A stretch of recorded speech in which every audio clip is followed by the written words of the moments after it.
Сен қазақсың, ұлтын сүйген тектісің, досың адал, дұшпаныңа кектісің. Сен қазақсың, айбарлысың, ептісің, дара туған, ақылдысың, бектісің.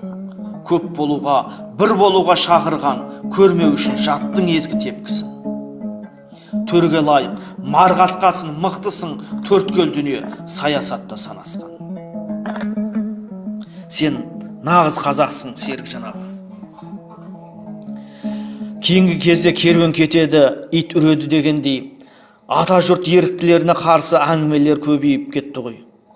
Серікжан аға, егерде сенің артыңнан біреулер сөз айтса, яғни сен олардың алдындасың. Қазақта мынадай сөз бар: жақсының жақсылығын айт, нұр татсын, жаманның жамандығын айт, құты қашсын деген. Яғни бұл сөз жерден қазып ала салған сөз емес. Нағыз қазақтың 62 тамырынан қайнап шыққан, қазақтың аузынан шыққан керемет нақыл сөздердің бірі ағайын. Қағидалы сөздердің бірі. Елім деген ер болмаса, ерім деген ел болмайды дейді. Нағыз ердің ісін істеп жүрген, елім деп еңіреп жүрген ерлерді ерім демесек, сонда біз кімбіз ағайын? Қазақтың мақалы ол қағидасы, ережесі ағайын. Ендеше қазақтың қағидалы мынандай сөздері бар: болар елдің баласы бірін бірі батырым дейді, болмас елдің баласы бірін бірін қатыным деген. Сонда ойлайсың, бұл қай елдің балалары екен деп қаласың. Қазағым деп шырылдап жүрген Серікжан ағамыздың артына сөйлеп жүрген болар елдің балдары ма, жоқ болмас елдің балдары ма екен деп қаласың. Ата жұрт еріктілерінің артынан сөйлеп жүрген ағалардың назарына деп айтайын. Бұл іс-әрекеттеріңіз қазақ деген қасиетті халықтың қағидасына келмей тұр ағайын.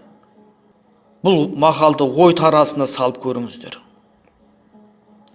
Серікжан ағамызды мақтамаймын, мақтанамын ағайын. Бұл әрекеттерді көріп, дені саудың, жаны, рухы саудың тірлігі емес деп ойлайсың ғой. Жамандау, ғайбаттау, сүріндіру, көре алмаушылық, іштарлық көргенде, осындай бір іс-әрекеттерді көргенде, яғни кезінде халық жазушысы Әбіш Кекілбайдың бір айтқан сөздері есіңе түсіп жатады. Бірнеше ғасырда бодандықта болған қазағымның бойындағы ауру дерттерді көрнекті жазушымыз Әбіш Кекілбай былай деп толғаған екен: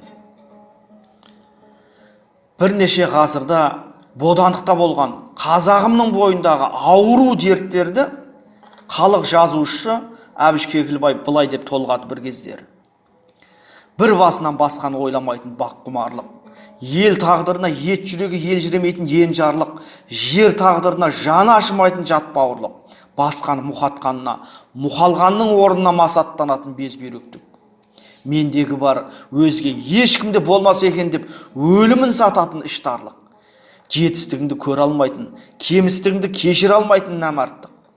Не көп айтылса соны ақиқат санап, кім көп қолпашталса соған құлдық ұратын, қай нәрсе болса да оңай құлап, оңай жирене салатын пәтуасыздықты бойымызға сіңірді деген екен. Ендігі алдағы міндетіміз осылардың арылуы деген өткен екен Әбіш Кекілбаев.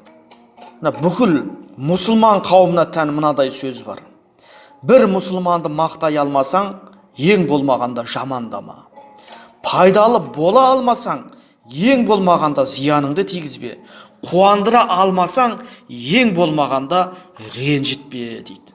Қытай жеріндегі қазақтардың басына күн туғанда, бірі қалқан, бірі қорған, бірі жанашыр болып жүрген оян қазақ көтер басты Қытайдың жұмсақ саясаты туралы жар салып жатқан ата жұрт еріктілерінің артынан сөз айтар алдын осы сөзге талдау жасаңыз. Яғни бір мұсылманды мақтай алмасаң, ең болмағанда жамандама. Пайдалы бола алмасаң, ең болмағанда зияныңды тигізбе. Қуандыра алмасаң, ең болмағанда ренжітпе дейді.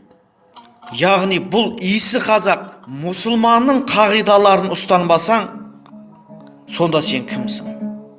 Шындықтың шырағы дауыл соқса да өшпейді дейді Ғабиден Мұстафин. мына ақиқат шындықты айтып жүрген ағаларымыз аман болсын. Бірің қазақ, бірің дос, көрмесең істің бәрі бос дейді. Ал ендеше осындай қалыптасқан қағидалардан шықпайық ағайын. Аман сау болыңыздар. Еліміз аман, жұртымыз тыныш болсын. Есімім Дәулет. Телефоным 800 701 435 56 45.